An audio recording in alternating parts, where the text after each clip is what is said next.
برنامج كليكم حرير برنامج كمان تقول سياسية هنا كشركة يسموه أربعة أقسام يسموه حرمانية مقالها بمارية مالية سياسية لوتشية qaybta dhaqaalaha ayaan fiirinayna xog saarayna marka lacagihii kala duwanaa iyo canshuurihii kala duwanaa iyo mushaaraadka kala duwanaa iyo sidii dowladdii professor Afrika ka sheekeeyo aqoonta ku yareed waxaan rabaa professorada kale inay aragti naga siiyaan sidii dowladdii ay u manage karaysay mushkiladaas bankiga dhexe markasta dowladda leh markii hore markay dowladdu la wareegtay baanankii hore baananka kaliya maahane waxay mainly la wareegtay wixii dhaqaalaha taabanay ay la wareegtay dowladdu si saxayna ula wareegto khalad ma ahayn waqooyi laba sharci kala lahaayeen tayaariga dhinacana wuxuu ka dhigay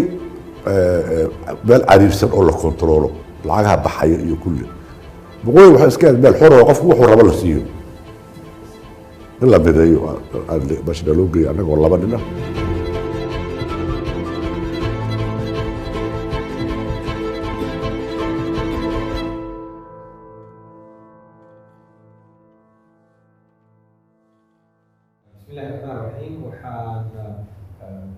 qaybtii labaad ugu gudbaynaa barnaamijkeega siyaasadda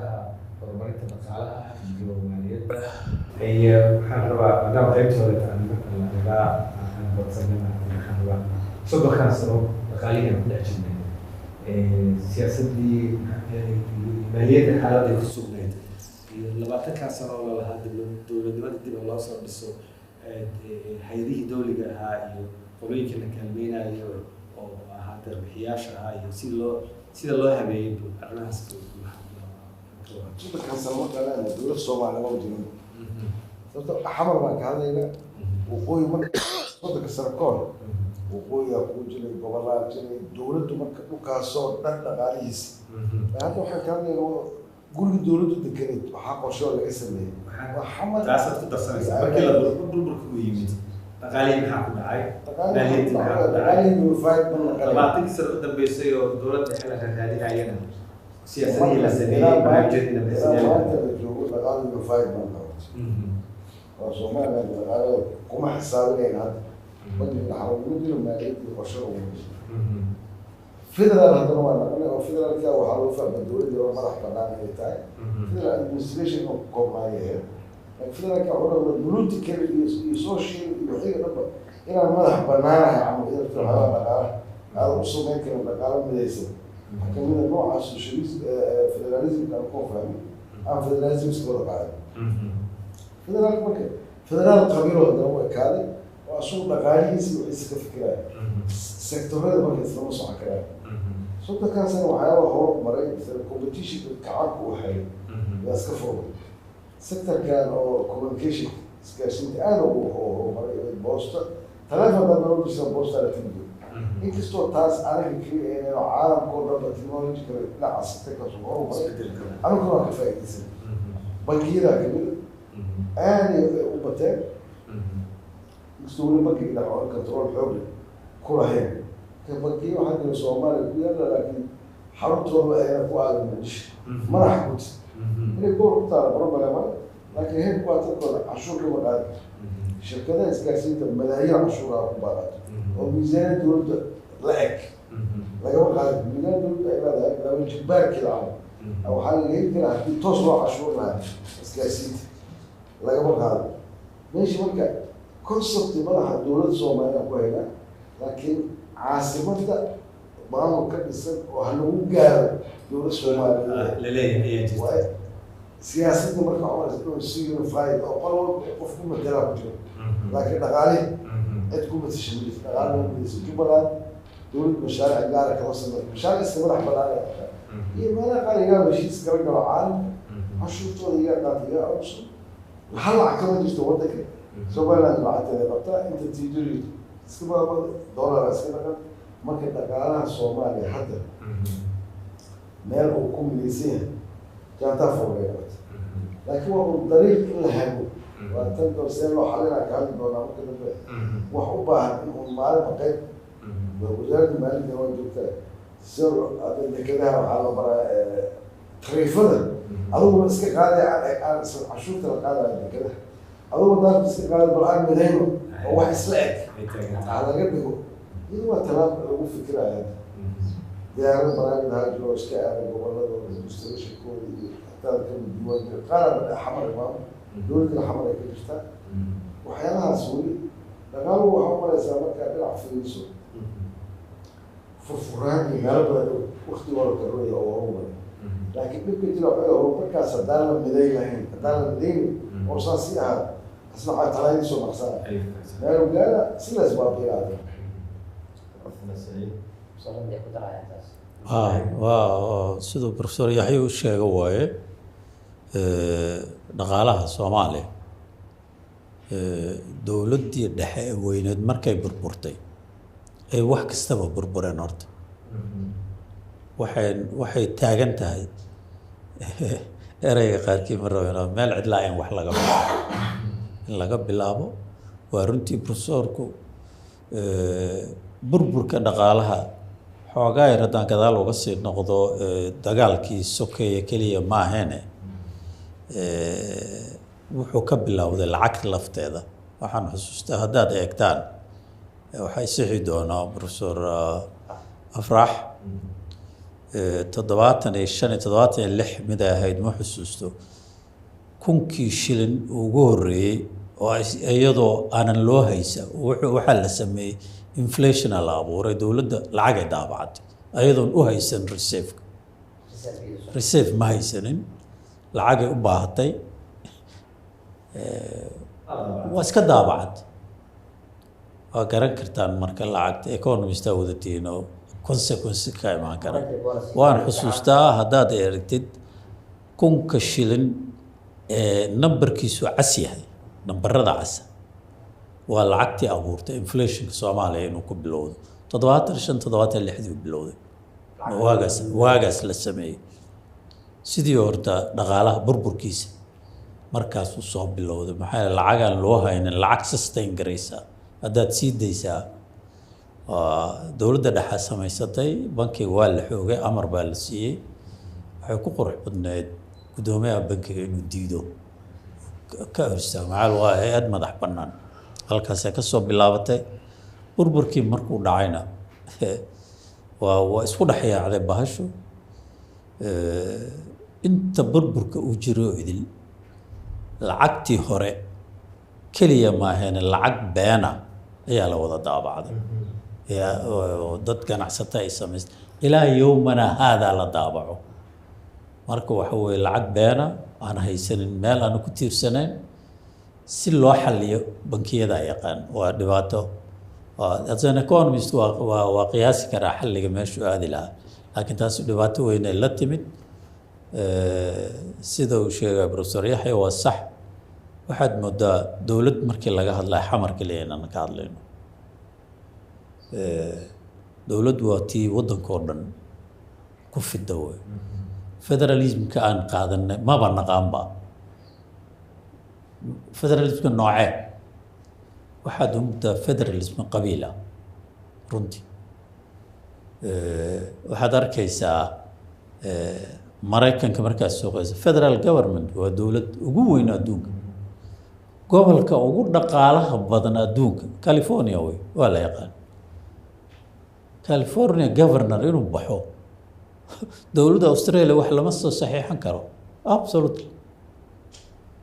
so annaga ma naqaan federal systemka aanu leenahay horta absolutely waa socotaa waa aragnaa markaad u soo socotid marka xagga dhaqaalaha dee dowladdii dhexe oo dhanba waxay ku socotaa dekedaas airbortka xamar bes wax meel kale waxay ka soo galaan ma jiro dowlad sidaas intay dowlad ka tahay marka culaysaa saaran lagana rabo inay ciidankii difaaci lahay waddanka ayadoo waddo canshuurihii soo qaado magaciisa marka waxaa aada uga qurux badnaan lahayd 30 sano hore dagaal sokeeya waa kasoo gudubnee bal in dib loo fikiro la yidhaahdo sidee dowlad soomaaliyeed loo dhaliyaa because dowladdii hadda waxay kusoo ekaatay xamar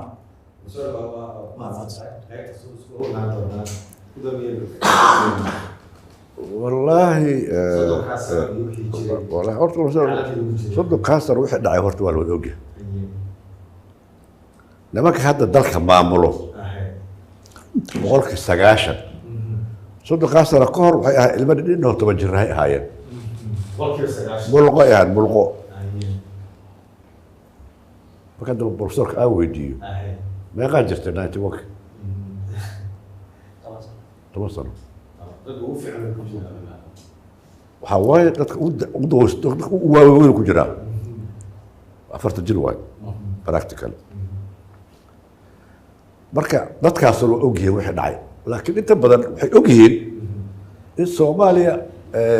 ay tahay oo markay wax baranayeen iyo dal xun oo balaayo ah oo lees cuno oo lees googooyo waxay yimaadeen ayagoo wasiir ah ama aanay guud yimaadeen shaqadaha jirtay jiray ka mid ah marka in macnaha sida waxay soo koobay practically soddon kaasano wixii baabay waa la ogyahay warshadihi la qaatay beeriha meel waaweyn waxaa jira dowladda ay leedahay maamulaysa ayaa jira oo ay ka mid tahay beerta bareeri oo sokorta iyo warshadii soo saari jirtay marka yartahay 150 ilaa 200 oo kun oo tan oo sokor ah sanadkii markii dowladda ay burburtay waxaa la daldalanayay la soo qaadanayay tala jabsaday waxaa la daldalanayay sokorta tiilay almost 1 year alsoo dalay qof meesha daaru u raranay bereher wala hal bir ka bataan hal bir washida weyneed iyo rafli 5,000 ilaa 7,000 hektar oo lagu beeri jiray qasabka door waay marka waxa burburay dalka waa dhisnay telekomka Soomaaliya yilay gees waxa ugu casriyay marka adduunka la keenay wahay Japan dhisay meesha dhamaartay oo isbaalka la jaziira meesha ku yaalo oo uuka iyo meesha oo waxa ka jiray laga dumiyay oo xawaa xarar yaali korkeeda waxaa ku tiilay xarun cusub markaa Japan ku dhisay oo markaa waxaa la keenay telex iyo telefoonada mataqaan ku la wareejinayo mataqaan ama la keenay casri ah adduunka ma soo galay ma jirin wax telex waxa ma jirin fax marda baa la keenay anagoo meeshaas marayno dhinacna dowladda oo burbur uga socdo laakiin waxay weli ogtahay dowlad ilaa heer oo dalka dhan sheeganaysa ahayd soomaalidii markii dagaalkii uu dhacay maamul lama dhisay waa baaba'day qof lagu eedaayo oo Soomaali ahayn ma jirto marka hore ayadoo ka dumay iyadaa dumisay iyadaa dhisira that's the issue iyadaa dumisay iyadoo ka dumay haddana iyadaa dhisira cid kaloo ana haysato ma jirto marsiimo iyo xagga waa iyo ajnabiga lagu dhex jira iyo waxa lagu dhex jiri karo xoolo maana sar lagu dhex jiraa horta waxaa jira waxa kale la yiraahdo gaalada challenges fara badan ama mashaakil fara badan haysta dowladda inkastoo laga soo bilaabo markii la dhisay dowladda ugu horreysay ku gaarka ahayd oo ahayd Cabdiqaasim tii ka dambeysay Cabdiqaasim inuu istaago ama loo diidaba inuu adduunku ogol yahay Soomaaliya diiday inuu istaago dowladda ka dambeysay oo madaxweyne Cabdullaahi Yuusuf waxay dhaqday dowlad ku meel gaar oo la aqoonsay inay noqoto ku meel gaarnimadeeda tilaabooyin la soo qaaday anu taas wasiirka ahay wasiir ganacsiga ka ahay tilaabooyin la soo qaaday madaxweyne kala bedelay Sheekh Shariif tilaabooyin kala la qaaday markaas hore loo sii qaaday dib ugu laba raaxdo waxa bedelay Sheekh Shariif tilaabooyin hore loo sii qaaday wali dowladda hadda joogto tilaabooyin bari hore sii qaaday iyaduna waqti waxa la waqti ثاني وحول هذا دار تشستر ولا كده تشستر يا بعدين وحواي تشستر وحواي نين حرو وحواي تلاقي دبي وبقرطويه لكن حاجه بدو سميره حلين ونك وحوي هنا شيك وكف عي هنا شيك وابوك عادي السؤال هو قال كدي قالتي سنسي قال ديرك بس هي marka dawlad kasta meesha aad la soo gaaray anigu inta badan boqolkiiba 9 xabara joogay yaxya iga roon oo Cabdullah Ismaaciil Matagiro wuxuu Nairobi joogay waa waqti xoogay ah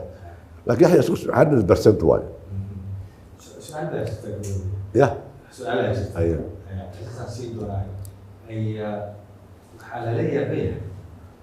dal waxaa la yidhahdaa muxuu ahaa noolaan kale ma jiro dowlad la-aan noolaan kale ma jira la yidhahdaa ummaddan waxay soo jirtay 30 sano soo jirtay mataqaanaa 10 sano oo weliba duwan waxaa jirta oo dowladna aan jirin waxba aan jirin oo haddana Abu Dhabi wax kasoo dhoosanaysa islaamiyada ay baxayaan oo Indiya tegayaan wax kasoo gadanayaan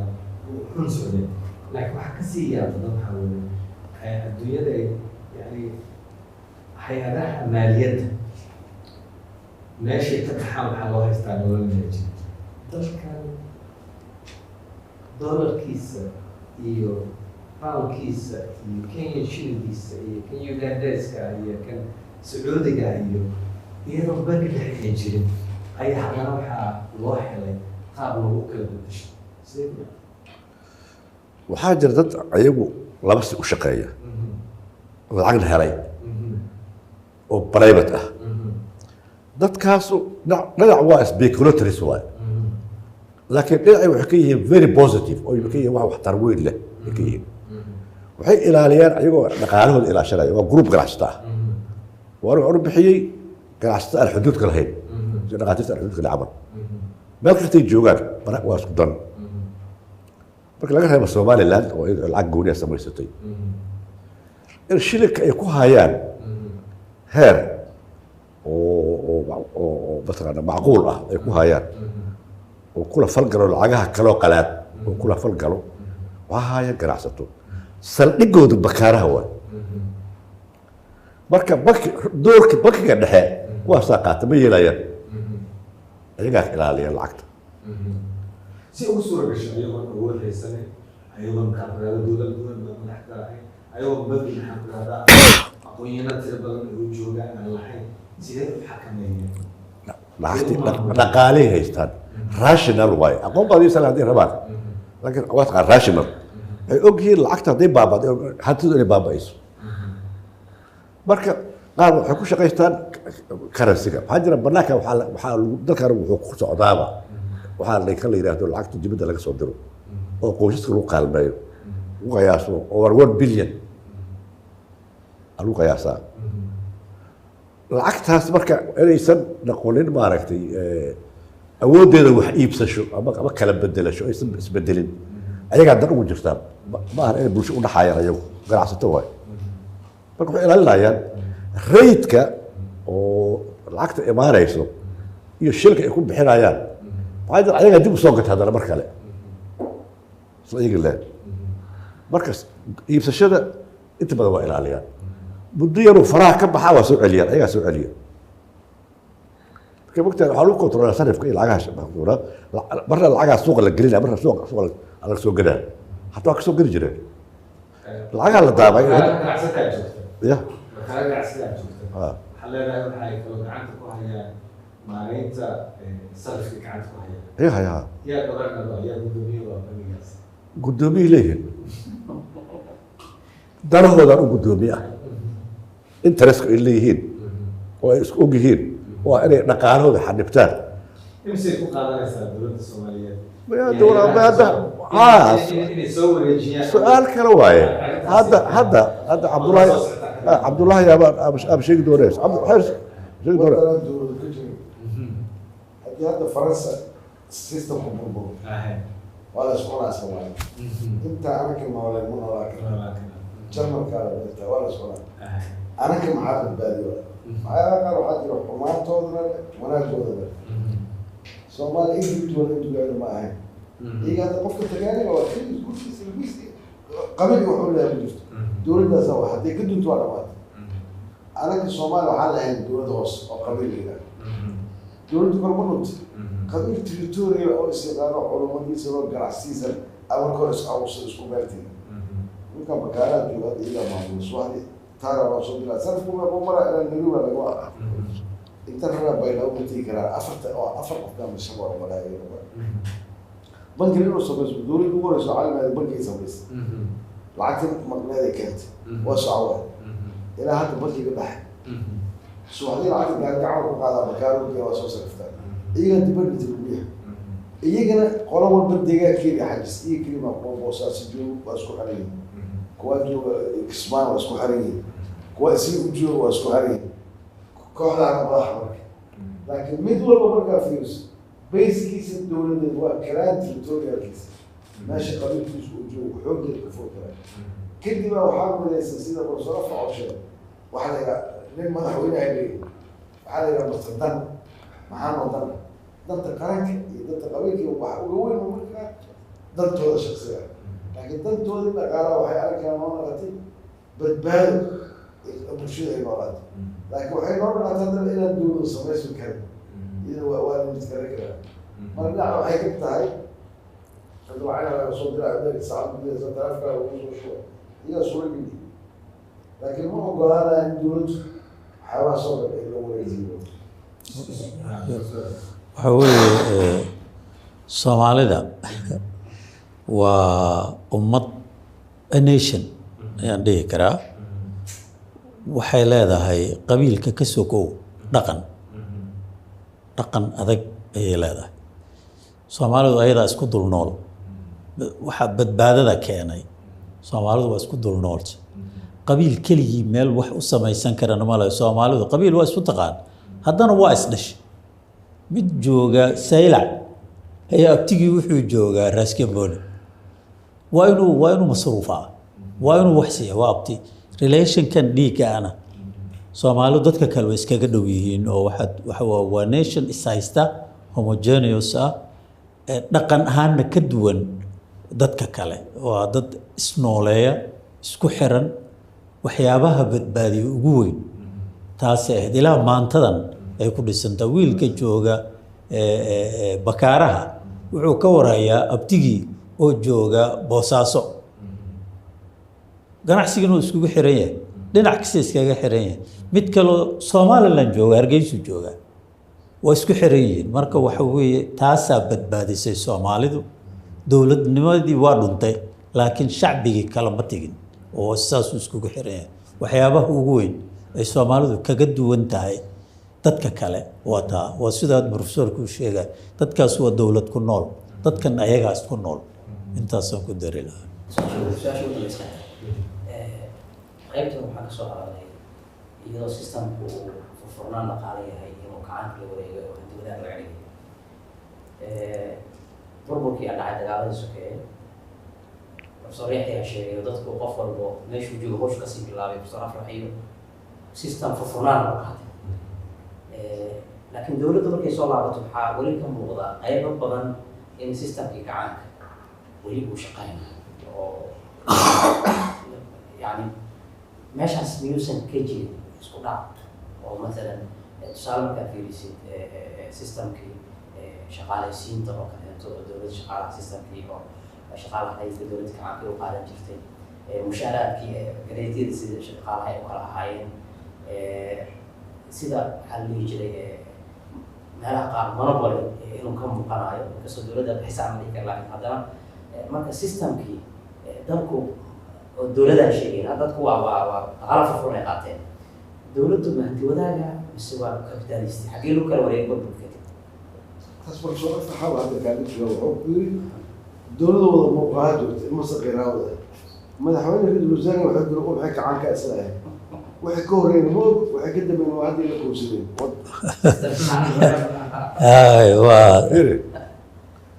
horta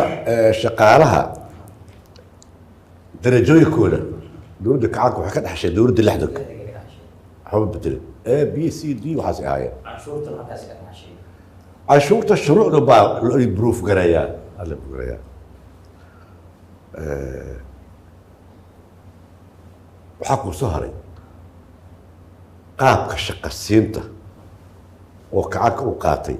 horta waxaa ogaatiin shaqasiinta wadamada third world la yidhahdo ama wadamada dhaqaalahooda aada u liito waa la vulnerable countrieska dowladdu waa major employer waay hay-adda ugu weyn oo kanagsa ahaato shaqaal marka in dowladda inay shaqaalo qaadato oo ayadu inkastoo loo baahanya inay marar fara badan la miisaanto dakhligeeda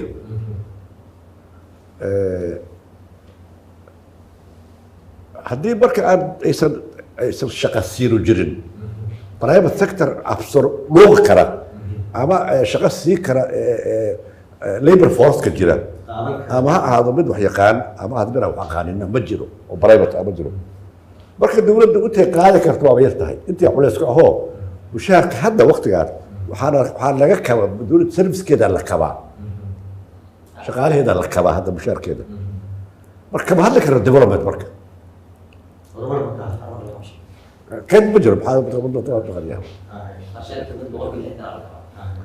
دينا حتى بالوصير هاي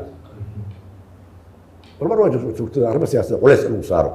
لكن ديك وحال فيرنا وركيد بس ما يستاهو بروجكشن كمستقبل كنقالها بدلا كيد بدلا أديك كم بحسن مثلا وحال يصير لوك تيم أو تبطل أنا وقت عفن دين بحن أو شو صار على جريس بيريد قالوا سي شو صار كمان نقالها أول فيرنا بدلا شو صار كمان بدلا إنه حاجة مو بنص ما يسمى وحاب نص ما يسمى إنفراستراكشر نص ما يسمى ما إنفراستراكشر نص ما يسمى وحاسب حكينا بربركي يتغالى جو كلية أروح حاطين هاي الرماهاس حيو بهايهن شقاسين تدولد إذا شقاسيسو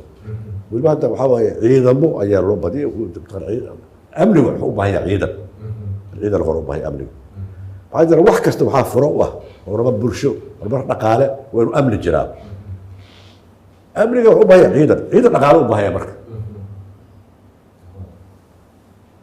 هو بوقتها هو وحال مثلا أنا فيس سيركل وصل جيرينا باشا إيمانه نقالة بجرو شغالي حب هاي مثلا مركب مثلا ساسو يصدر لو خاكم إذا ما ولا بحياة بشاركوني برايمت شغالة ريتك ولا بحياة بشاركوني حيرا أبوكم نعنك أنت بدو ولا بحياة ولا لقى مارمان واي مركب بس إلا الشغالة سيو عاجر بوقتها وحيرا أبور ما يبرتشيسك باور على هذا أود وحيب تشو هذه يصدق الشعب كيصدق نقاله هلين يا لما ذكر وبس لما ذكر وبريس نقاله بوقتها وساس كفر فرا بوقتها تو قاطان تقول بصورك ما تي عندي او dadka lacagta haysta la siiyo $1 bagi uu aada waa dhigaa bogta hadii la siiyo qof wax haysanin suuq uu aada juura bariis soo dhigana yaayo soo gadana basal soo gadana waxa way suuq uu gelina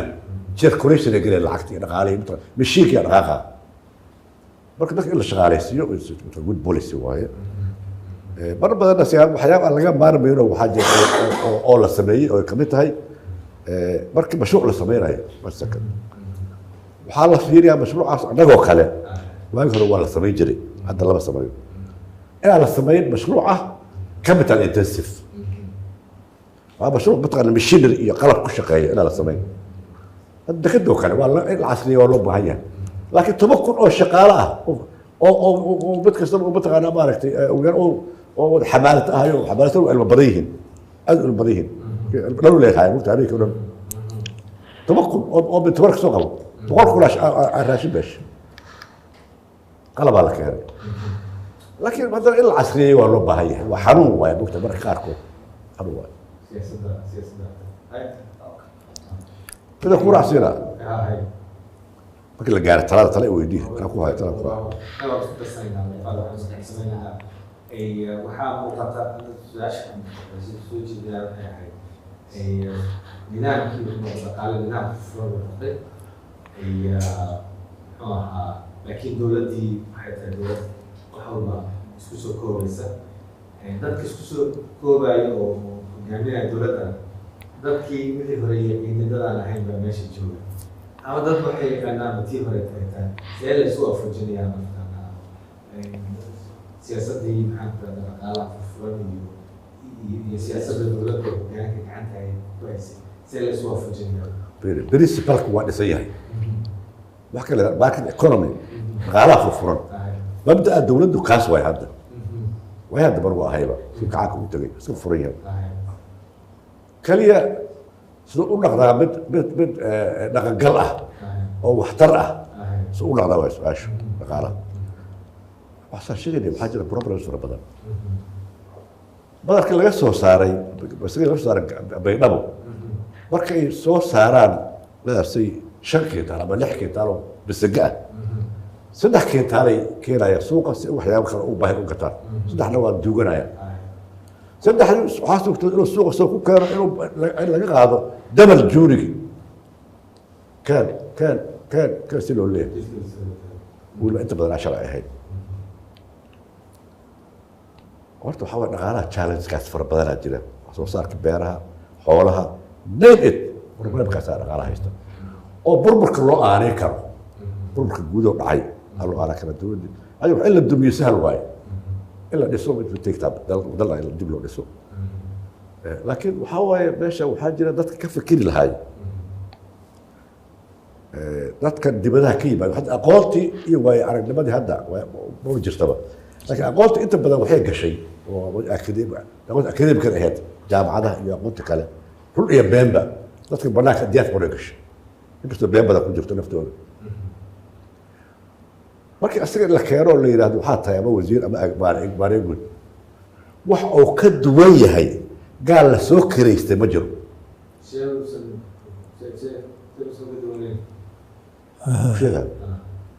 ninka soomaali waaye muslim waaye shahaadi waa kaaga horeeya wax kasta waa fiican yahay waa u shaqaystay banaanka geeyo haya ilmihiisa banaanka jira boolgijaa banaanka jira darihiisa banaanka jiraan marka u fiirso kula joogo economically kula joogaba physical kula joogaa marka problems problem kale waay wuxuu qaban karaa wuxuu wax fiican qaban karo laakiin haddana waxaa waaye qof mataqaanaa maar beriga haddii meesha laga qaado subax haddaba boorso qaato waa baxayno intuu kula joogo waa intuu jagada hayo intuu kula joogo inuu shaqaysto haya expatriate waay oo Soomaaliya marka waxaa dhiga tala inaa siiyo waa fiican yahay waa loo baahan yahay laakiin dalka ha soo degeen qalbigood ha keenay iyo ilmahooda iyo kulli ha keenaan meesha waxaan rabaa inaan halkooda baan yani idinka waxaa tihiin dadkii dalkan kusoo tiiri dacdaan wax la soo geliyey wax la soo baray wixii la soo barayna geliyey iyagana dowladnimadii dhismaysay qaybaheedii kala duwanaa soo geliyey waayo aragnimo xoogna waxaad ka samaysateen shaqooyinka aad soo qabateen iyo hogaamadii aad ka soo qabateen dalkan soo qabateen sidee la isugu xigaa aqoontiina iyo dadkan hadda soo kacaya sidee ugu fiican loo gudbin karaa waayo arrimahaas loo gudbinaya aqoonsi dadka aqoon waa leeyihiin imaanayo aqoontooda aniga ma yeesaayo kuwa dalka wax ku bartay iyo kuwa dibadda ka yimid hal problem baa jira qof waaye arag rabta mararka qaar waxaa is weydiiyaa noloshiina oo lagu yahay inaad nooshiina war wax la weydiiyaa ka weyne kursi ma rabna xataa wax la weydiiya un waxaan ognahay wax la weydiiya dhalinyarada waxaa laga laayahay kaalay dadka wax ka barta waaba ku fiidaya baday ku arkaan arxaan ka hadlay marka wajiba marka dad wax yaqaano fara badanaa jira oo madax dhaqday oo dhaqaalaha yaqaano qaarkood way arag yihiin waxaa waaye ma ogtahay sibay mataqaanaa dadku ay isu daba marsan yihiin dadka noocaasa hantiba maskaxda ku haysanay sidee loogu gudbin karaa annaga waxaa nahay waa sii soconaa mogtahay dalka ayag ku hasaane si lama hayaraan taas baa kumaasar dhisaan haddaysan rabin ya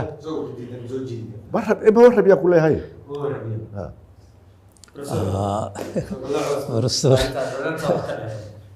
arrintaasu horta waa wax jira wax jira waaye innaga waa soo shaqaynay waddankan isagoonan waxba ahayn aan ka soo shaqaynay horumar waa gaarsiinay indhaha ayaga shanta annagoo ah ayaa horteenna lagu dumiyey kama aanan tegin weli waa taaganay waa run dhibaatada jirta waxay tahay odagii waaye aragga ahaa lama rabo aadan ugu markhaati furahayaa afrax war odaga muxuu sheegayo war heedhe nimaan shalay wax dhacay aan ogeyn waxa soo socda ma arki karo ninkaa waaye araggaa kuu sheegi karo kale war heedhe meeshaas haddaasaa ku socotid godkaasaad ku dhici doontaa horta waa dhibaatadaas waxa ugu weyn waa waxaan dhalinyarada aqoon waa leeyihi laakiin waa indhoole nin indhala waa godka uu ka dhacayo arki maayo odagan waa arkaya wuxuu le waayo arag wuxuu halkaa ka leex ma ogola aqoontii waa leeyihiin laakiin talyaanigu wuxuu yidhaahdaa tra il dire il fare c'è in mezzo il mare af talyaani hadda soomaaliya ku firo waxa waxa aad sheegaysid aqoonta aad leedahay ya iyo fulinteeda bad baa u dhaxaysa macnaha wax weyn annaga baddi waa soo mar marka dhalinyaradu waxay u baahan yihiin odayaasha oo aniga u dhalinyaraha oo kale inay dhegaystaan oo wax ka qaataan mushkiladdu waxay noqotay odaygaadu waxay ka fikirahayaan kursi madaxnimo meel gaaban farsamadii aqoontii waayo aragii soo ma garan ayaa dhexda ka baxay marka annaga waayo aragnimaa nagu duugan inay naga dhexlaan ayay u baahan yihiin dhalinyaradu ayna dhegaystaan horta burburka oo dadka waxay khibradda leelanacayo waxay soo bilaabatay marka dowladda ay burburtay dowladdu 90 kama burbur 80-aadkii soo burburtay nin aqoon laha imaan waxaa leemaya nin kacaana loo rabaa meesha mana aqoonta badda ay hadda waa jaahil oo kacaana oo ka fiican yahay aqoonyahan kacantii fikirku waa soo jiray hadda marka isku jaamacadaha waxaa lagu dhigaa laftooda maxay khibrad dadkaa horreeyay soo maa tan hadda ay diidayaan waa khibrad dadka horreeya dhowr wasaaradaha waxaan ku koraa la kulma waxaan lacag idin kama rabo aada la shaqeeya waa laga diiday hay-adaa u tegi hay-addii hadday qaadatay ay yidhahda tala bakti waa la tegay taladaa la diiday waxaa la mushaarkaa iska qaaday hay-addaa كبير أو شجرة ولا عقار تي طلع أوت أجاسمه جود أنا أجاسمه جود أجاسمه واحد عشان تجار جرى أجاسمه جود مرات خبرت شباب وحاول زيد إيش بس الرسالة بالله بلوتي كواس لكن تي ما مو كامل يصير بتر كبود واحد دوسه هو صار وقبل لا بتاع فوفور ما يوا بوس كاسو العشرة مركب وسكفيرة قف كأقوم بدل كخبرات مو جديد وكي خبرني أنا قف وعق وكيا وبصوا كوعق ديلا وقال أقانت الثاني ديلا سواء أقانت الديلا على كوكا بس أنا باجي اليوم هذا فرصة خلنا هذا فرصة مثل الله شيء سنة حليه لا بد على وضع تماما بس كو حليه تقديم ورته تكنولوجيا العصرية اللي نوصلها وكان عسير labo wixii la falgeli jireen iyo wax maanta yaala isma laha waxa ay rabaan inay sheegaan laftirkooda loo dhageysanayo waxa way wax ku habboon doona maxaa ka tirahdaa marintaas hal shay aad ku sheegaya teknolojiyada kuwa sheegana inaan ka badinaan kuu sheegaya annagu ma fariisan ilaa yowmana haada aqoontiina kama tegin shaqadiina kama tegin waayo aragnimadana waa hayna horta taasu waa khilaaf weyn ويرادو أنا تكنولوجي أنت علمي هو كلا دوية أنا إنجنير وحيس كما جوابي كرو ما أقان I'm not engineer مركا شيخ الكل من نقرأ لكن أنت دقالة لحريرتي سوا قرر ويرجنا وواها وكشقي وكنولهاي كعنتها كهايا وحكروا اللي يقرب بحياتها مرك ما إنجنير جينا كجواب ما موحو يقدونا يا إن computer science waxa ka hadlo that's not my field ma aha meel aan bartay meeshii aan aqoon cilmi cusubna adduunka maba ku soo biiraayo technology-ga un baa isbedelaya hadda wax isbedelaya arrintaas Ismaaciil wuxuu ku dhaxday rasiista wuxuu ku dhaxjiraa noo sheegi doona la xarro dubeen aku raasiyo heer dadka hadda joogo waa runta ra'yigaasi qabaan هذا كله أنا وافادي وأنا لا أنا وافادي وقت إخبار الدولة وأنا على وقت هذا وأنا بدأ عواج جوا كلام بل هذا كي كنترول ده خلاف أيه هديك كلام ولي نزل كي وفي عين كان شيء وفي عنده لكن إحنا ليه نكون شيء قال وأنا أروح تبكر يوم وقت تدخل وأنا واحد يرادان وحي إلى شرايان وحي الهين أيوه وده كله بدك كلام اللي سيهين وح اسبدلي والتكنولوجي اللي وح لبدها العلم اسمه بدل وحكى لنا يورو قطره او هيستاهو اليهين سقال بنت لو شيء العقل لو قاتي يغني فانا نشا اللي تسمعها ان جي او قرا ادفايس سو كنا قال قرا قال وقينا وحي وري تقال وشيغا واسيب تقال ما اسك توغيس او كاست لو هشينا ما تقال ما عرفت دقاليه laga soo goosto la qaybsado asiga iyo wixii xusuus lacagta usoo dhiibay beentaas gaada lacag looga qaato waa dheer yihiin anagu been u baran midda kale waxaan isbedelin waa dalkan resourcekiisii dadkiisii isma bedelin haddii aqoon korortay waa positive mogta adi wax fiican waayo marka dadku markay yimaadaan aniga waxaan ka bilowna karaani ka bilaaba waa kuu sheegay anoo jaamiciyaha karaani ahay 10 years aan shaqaynaya markaas yaa head of section waxaa noqday after 10 years section hoose anu marka dad raba inuu ta yimaado kuwa badanaa ka warrayna ama jaamacada dhiganba oo inta afar ingiriis tax u wadeen inta afar ingiriis bartay nin qaraabaha u keenay ee la yidhi waxaa tahay agaasimo guud marka dadkii ayaga waxaan rabaa in la dhiso dalka ayagaa iskale young generation dalka ayagaa leh laakiin in la dhiso oo dalka macnihiisa la baro oo resourcekiisa la baro oo si waxba idinka kuga soo qaadanaa iswiina saas ma aha norway saas ma aha arrinta soomaaliya waayo oo weliba jajaftay waayo norway misalba loo soo qaadan karo waxaasoo ku indha furay nabaa waxaa la yidhi moogtahay waxuu dhashay asoo dhala u dhashay hal maraa ilahay indhi u furay fadhiyo wuxuu arkay dadkii wuxuu arkay bakayle meel socdo kaas maxaa weyn waxaa la bakayla la yidhaha bakayle indhiyaa dab yidhi haddana haddii maa la soo qaado garooni bakayle soo qiyaha waa mogta adiga libaax bakayle soo qiyaha hal maroo bakayle arkay dadkan iswiinay arkeen norway arkeen yurub kale arkeen maraykan arkeen ayagoo 10 jir ha la geeyey waxaas wax kasta waxay rabaan inay suuqiyahay maraykan waa suuqa iswiina waa meesha waa environment kale waay soo baaba'ay soo gubtay qofka dariiqa maraayo haddii aadan qiyaasi karin qofka dhibkuu soo maray aadan qiyaasi karin maxaa karta dowlad dad soo gubtay oo dhashay oo gaajo iyo balaayo iyo cudur iyo kusoo anaga horta waa social science dadka jiilka cusub sidaan kala qaadna kuwa gudaha wax ku bartay haddii waxay noogu yimaadeen meelaha aan fadhiisano iyo baararkii oo ku dhahaya wax kaa faa'iida qaaraan 20 iyagu ah ayaan kamaana mala jaamacadana ka wacay oo topikas nooga hadlo laakiin qolada oo hadda sheegaya South Africa Sweden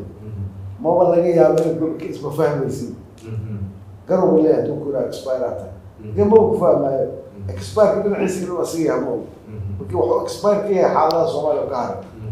محمد السوشيال ساينس ما تكنولوجي بس بديني ورا بركة تي شرق وجاي أبغى بيش سنة 2020 ما جرت 2021 متكرات مني أصلاً مش لو ما قبل كذي لكن السوشيال ساينس هو اللي شو بوشيل اللي بقالها ما فهم مخاطر على أساس هي أيوة إيش بيستعمل إكسبرت في كل وقت سيجي يقعنا تذكر بدأ بيجوا وهذا يقول أحسن إحنا وين مركز بدأ يعني العالم كله جو سكولار صريح هيك قالوا عا مجلس هدي إيش جلسي جو تبي كلام حلو يرتاح مجلس حلو يرتاح فلينا لو تنا ولا سوشيال إستا مركز لوكال وحكومتي إنه حكى سبتان أو خبرتك قاطع نتيجة وين فهمسين إن لسوريا باي لكن خلاص ما حنا بعدين يسوق كوبي باستر environment تيجا طبعا وحلو كل الدنيا زي بصريح الشيء التكنولوجيا ده يما و social sense علمي بالشدة علمي بالشدة لو بانها إن شرط ده ما توفي له ويسو هدي مركا عملنا سيد سويدن social تو بسيها كان حرق أماكن جنسية كسر عيما وليس كيما أنا محرنا لحد سيد الله مرات تضغط سيد الله مرات محل مشكلة اللي يقول عليه محل كاس الجالسين بقولك سيد الله صار مكرا وحصل لهم اسكو حرن أو باكيج أو كلا نحلو أو نيجاتيف كلا جت نفس البوزيتيف كلا جت فايدة يشتو. Very good. أنا هرات سيدا. ضغط ولا خبرت في عيه سوي شيء روتي سوا. يعني بروفيسور كانوا شغال. بوزيتيف هو. لكن مرة بروبلم ما كان على الصومالية. جامعة المركز اللي جربها الصومالية. قسم بالله والصومالي لا لا كان بطق على قيس كقيس قي مركز غيرها بعد كانوا سدح لح جامعة دول اوفر بقول إيه ججب جامعة دول أول الصبي أول قارصو على هايات وصل شهر مركز غيرها مشان لح جامعة دول toban baxtaa ka dhig oo roon sana baa u kala fiicnaadana hadhow waxaa waaye waa la baabi'iyey 90% dadka jaamacada ka soo baxay waxaa waaye anigu qaar badan ahaaya hor tijaabiyey bayskoodii ma dhisna meeshii la raba ayaga in la tababaro oo shaqada dowladda iyo shaqooyinka kale baraymadka dadku wax soo bartay ay kuwaas lagu lifaaqo oo ay kuwa mataqaanaa maaragtay wixii ka dhiman oo technology ay qaataan la rabay dadka shirkaa lagu yahay 99.9% jaamacadaha dadka muxuu haayo waxay u baahaya kabid bayskooda kabid u baahaya haddii marka sida hadda ay tahay kii ka yimid dibadda wuxuu rabaa ha yaqaane keliya shaqa la siiyo dad ku shaqeeya arkay aniga ogyahay labada ma ogyihiin dad ku shaqeeyaa jira oo madax ah hadduu diaspora ay baxaan leeyahay okay waxaa soo qofka waxyaabo fara badan oo ama language ha noqoto ama qof waa trainable qof wax la bari karo kan oo la weydiinayaba la weydiinayo laakiin policies taas lagu furi lahay wasaaradaha iyo agaasimayaasha guud iyo waxaan rabaa inaan kusoo dhigo waxaan tilmaamay farqiga u dhexeeya jiilasha horeeta iyo jiilasha soo jiilashii horeeto oo ah hanti socota hanti aqooneed oo dhaxal badan haya iyo jiilkii soo koraaya oo intiisa badan qaar gudaha jooga ka duwan xoogaa oo aan diyaar u ahayn wixii qaato hadda meesha waxaan ku fadhinaa jiilalkii duwan aan ku fadhinaa waxaana idinkana takhasuskii muxuu yahay dhaqaalaha iyo maaliyadda waddankan wuxuu ka soo baxay dagaal sokeeye ka soo baxay dowladnimadii 28 sano ugu mashquulsanaa welina waa lala tacaalaya maxaa talada soo jeedin lahayd idinkoo is ogol maxaad soo jeedin lahayd sidee looga baxaa maxaa loo baahan yahay in afka la saaro waxaa loo baahan yahay laba qodob waay horta waxaa laga rabaa in dowlad samaysa in la helo beri iyo lagu samayn karana maaha dowlad teegtaa dalka waxu baahan amnigiisa in la sugo stability inuu helo horumar bulsho iyo mid dhaqaale walada ugu muhiimsan ay ku xoran yihiin horta inay tahay stability maalin hadda waxaan sheegaya marka hore maalin meel uu soo hoyanayay waa soo fiicnaanayay ilaa hadda laga soo gaaro waa soo fiicnaanayay kaas marka waa arrimo siyaasadeed waay oo waxaa la rabaa door waxaa jira u furan dhalinyarada iyo aqoonyahanka iyo jiilka cusub annaga siyaasadda ka hadlayno siyaasad dadka oo ku hardamayo kuwa daacada allah ka dhigo warkaalaas waay mogta adiga laakiin dadka soomaalida ah oo weliba oo weliba takooraayo oo weliba takooraayo kuwa localka ah ku koray wax ku barta waa la takooraa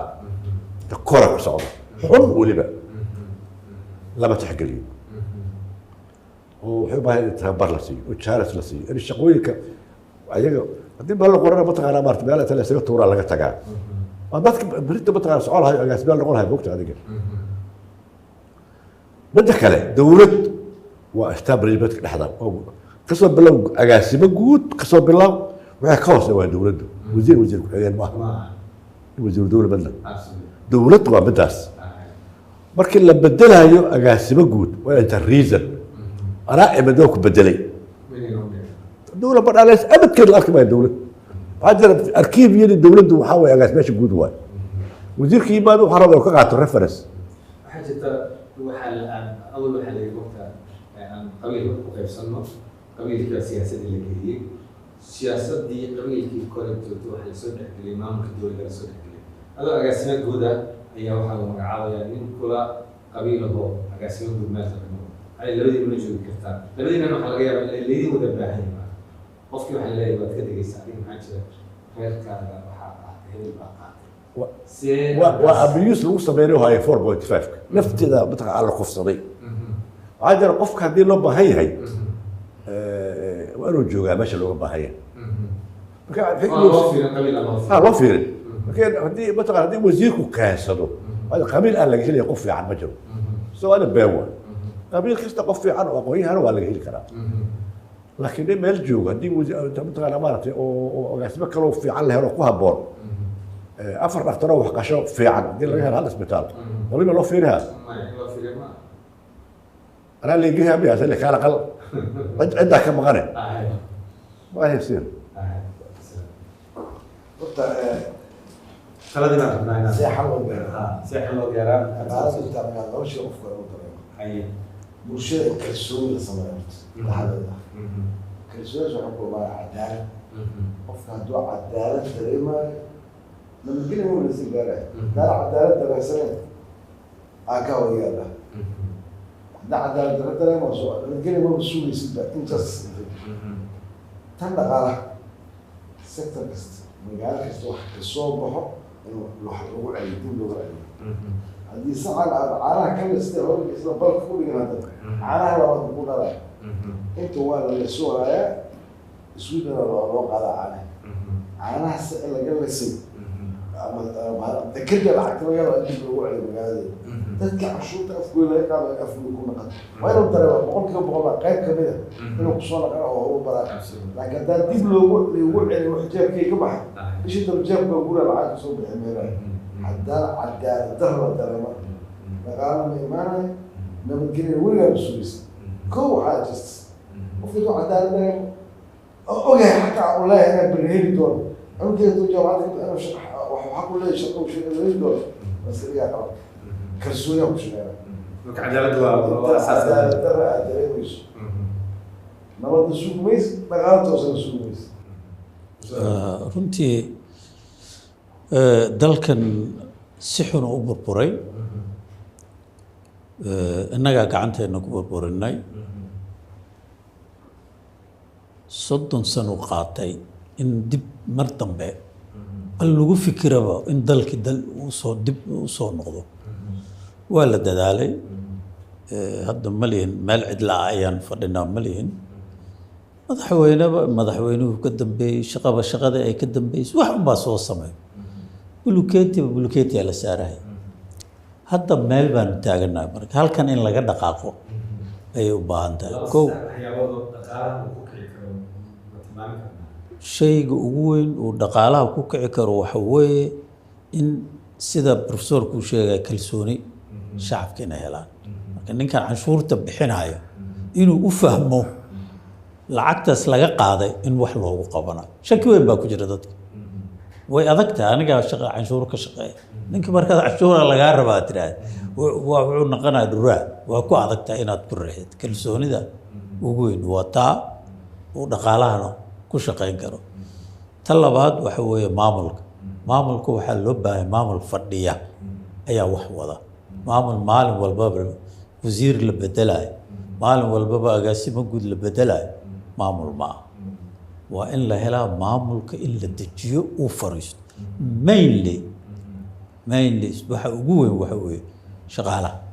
laga bilaabo agaasimo guud inuu kalsooni ku shaqaysto ninka laakiin nin walwalsanoo 4.5 loola daba taagan yahay ma magaciis dadkana la siiyo aqoontooda lagu tixgeliyo qofka qof aan aqoon lahayn waxba kuma wadi karo dhaqaalana ma toosin karo gaar ahaan ku habboon yahay meel wala cadaalad inay helaan in la helo intaasaa horumar lagu sameyn karaa garaada generaal aad arkaysaa gudoomiyaha uu sheegay wuxuu ka bilaabayaa in maxaan ku radaa daba jooggaas oo bulshadiisa aniga waxaa kii miftaax waxaa ah stability amniga dhaqaale waa ka dambeeyaa cadaalad xataa marka la yihahdo maarata marka cadaaladda waxaa u sheegaysa mogta in oo law enforcement uu jiri karo haddii ninkii dad dil iska baxsado uu ku dhuumanayo baadiyaha balcad uu ku dhuumanayo aan soo qaban karin ma jirayso waxaa waa inta sheega kulli runtood waayo laakiin horta marka hore waxaa la rabaa badeecadii inta laga soo dejiyo inay gaari karto ilaa meesha baa wax soo saarkii dhulkan laga soo beeraha inuu gaari karo si sahla ku gaari karo si sahla waan expensive ahayn talooyinkaa soo jeedinaysaan dalkan wuxuu noqday dal ku shaqeeya lacag sare usan lahayn dollar baa lagu shaqeeya lacag shilin soomaaliya ma jiro dhib kuma haysamayaan dhaqaalaheena iyo maaliyadeena dhib kuma haysamayaan aad iyo aad aad iyo aad maxaa loo baahan yahay marka labada loo baahan yahay horta still waxaa usoo laabanaysaa challengeska jira dalkii ma lama wada xukumo lacag waa la keensan karaa inkastoo ay kharash badan u baahan tahay laakiin haddii lacag la sameeyo waxaa la rabaa in isku maali laga bedelo dalka oo dhan dad geynay daba waxaa dowladda la eedaa dowladda dambi kuma laha waxaa la rabaa horta amniga ka horeeya aniga bangi dhaxa ka shaqayn jiray lacag cusub baa la keeni jiray waxaa la dhihi jiray maalin hebel waxaa la bilaabaa lacagta bedelkeeda lacagta hore suuqa laga bixinaa waxayna ku egtahay intaasoo bil ka bacdi maalin hebel 3 bil 4 bil ka bacdi wixii kusoo haro waa gubeen waxaa jira marka baarak commercialka ahayo meel kasta ka furay bangi dhax ka furay baarakaasaa lacagaha qaadayo ayagaa soo bedelaa ayagu marka lacagtay hayaana keenaya waa la gubaa midda kalea la siinaano bangeeda dhexe waayo lacagay qaadaya lacagtay bedeshay waa soo bedelaya tig waa soo qaadaya ayaa keenaya marka waxaa waaye mushkiladda waxaa waaye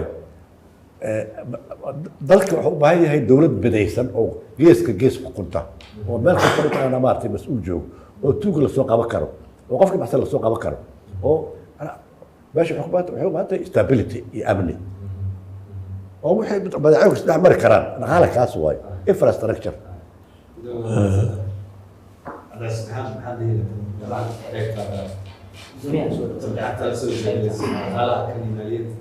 طبعا بصراحه شيء اسمه جديد لكن سؤال شو حيصير لو كان عمرنا شو اللي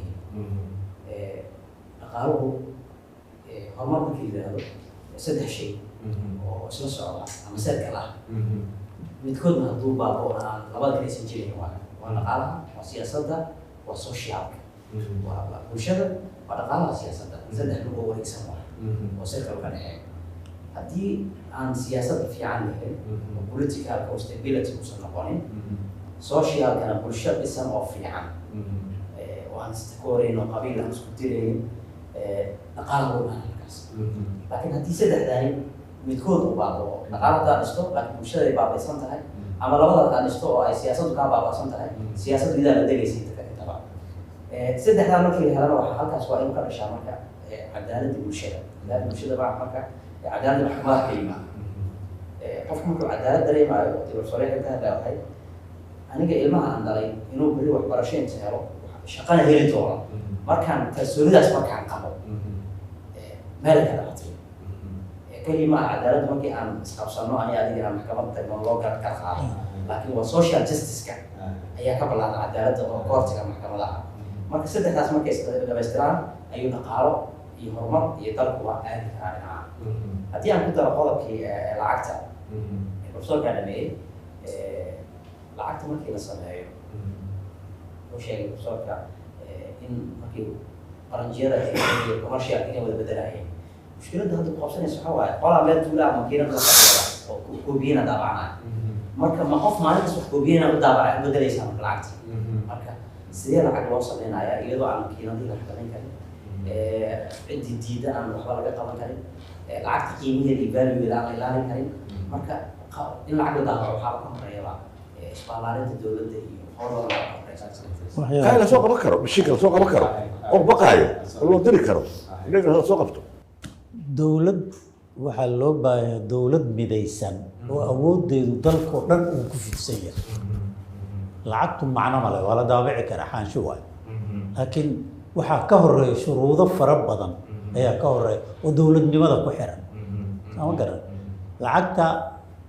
waa warqad la daabacay keliya inta kale waxaad heli kartaa shuruudo fara badan dhaqaalahay ku xiran tahay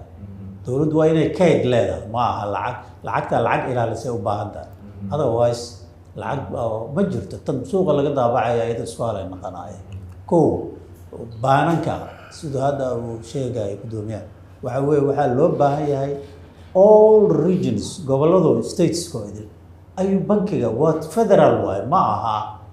hay-ad state ma maxaa la yidhahda dowlad goboleed ma aha lacagtii waa inay gaartaa dalka oo dhan siday ku gaaraysa waa dowlad midaysan awood ku leh dalka oo idil soo ma garan ma aha dowlado yaryar oo kala taagtaagan oo kala mayso weligeedna lama gaarayo marka cidda ku riyoonaysa in lacag la daabaco maanta soomaaliya oon midaysnayn it will be very difficult. waxyaabaha laga fululayahay waxbaa isdiidan mogta carab waxay tiri gacantaada goyn kari waa la shameeyaa mogta adiga inta kale dhamaystirta idinka Alex. waxaan laba diaspora jirta aan kala qaadnay diasporada waxaa gacan keen diasporada hore diasporada hore weli wadana wada afrax keliya wada wadanka uu dhimana uu dooda uu yaa xuquuqda xadgudubka aan dhaafin kuwa freshka oo ciyaarsiya ay socodeen waxaan rabnaa inaan soo gabagabeyno barnaamijkeena waxaan aad iyo aad uga faa'iidaysanay sheekadii halkaan ka dhacday waan isku wadaagsananay waayo arag muddadii horeeto dhismaha dalka kasoo qayb galay hawl kasoo qabtay hoggaan kasoo qabtay haddana ku hawlan